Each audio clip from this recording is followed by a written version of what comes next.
haka sun imani da tauhidi la kuma ba su mai raddi ba ba su mai raddi ba su ma suna a kai wannan aƙidan ina da yaƙini shine aƙidansu ina ji baka faɗa ka wannan yaudara ne ba wani tauhidi saboda shugabansu ya yi fatali da littattafin tauhidi sai mu'zama shababi a aradu anha fiha jafa nususu wa ahkam wannan kalmomi ne ai shine ibnu baz yana ta'liq ya ce i'radu an dinillah yace riddan li'annahu i'radu an dinillah Allah ta'ala ya tsare mu saboda kunuzin su sururiya sannan tarbiyyar menene sufa suke da shi na tarbiyya ayyu tarbiyya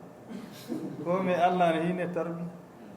ko ikhwan wani tarbiyya wani tsarin da'awa suke da shi la wani manhaji suke da shi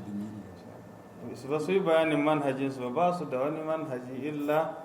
fauda da zanga-zanga da neman mulki da sauransu